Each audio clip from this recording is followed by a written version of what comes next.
ഇതങ്ങനെ കൈ തട്ടിയാൽ താഴോട്ട് വീഴുന്ന ഒരു സ്വിച്ച് ആക്സിഡന്റൽ ആയിട്ട് തട്ടിയാൽ വീഴുന്ന ടൈപ്പ് സ്വിച്ച് അല്ല ഇത്. അപ്പം അതങ്ങനെ സംഭവിക്കാൻ സാധ്യതയില്ല. അതുകൊണ്ടാണ് ഞാനും ഈ റിപ്പോർട്ട് വായിച്ചതിന് ശേഷം വളരെ അമ്പരപ്പോടുകൂടി ഞാനും ഇരിക്കുന്നത്. ഇത് ഫിസിക്കലി ഒരാൾ പിടിച്ച് താഴോട്ടിട്ടാൽ മാത്രം മാറുന്ന ഒരു സ്വിച്ചാണ്.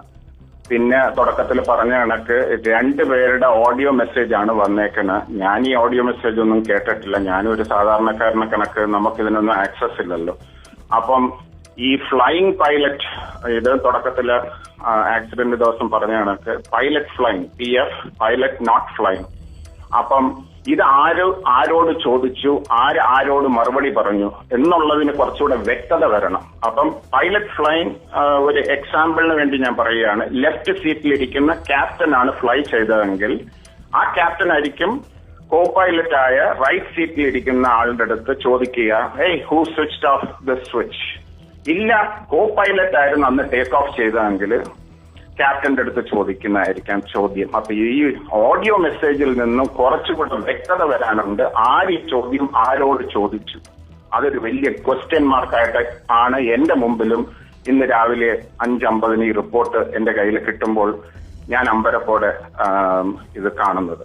നിമ്മി, ഈ വിമാനം പറത്തിയിരുന്നത് സഹ പൈലറ്റ് എന്നാണ് ഇതുവരെ മനസ്സിലാക്കുന്ന വിവരം.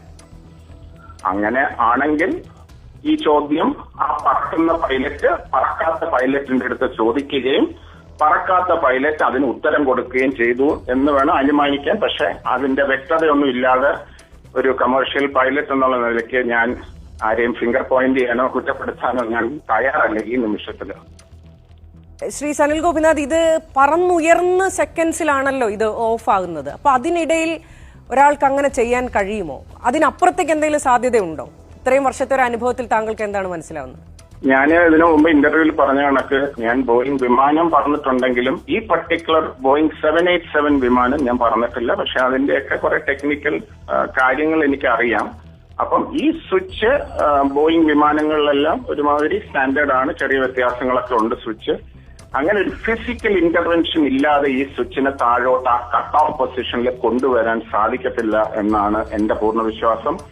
അതിലൊരു ഹ്യൂമൻ ഇന്റർവെൻഷൻ വരണം. അത് എങ്ങനെ സംഭവിച്ചു എന്നുള്ളത് 2 പൈലറ്റുമാരും മരണപ്പെട്ട സ്ഥിതിക്ക് ഇതൊരു വലിയൊരു ചോദ്യചിഹ്നമായിട്ട് നമ്മുടെ എല്ലാവരുടെയും മുമ്പിൽ നിൽക്കുകയാണ്.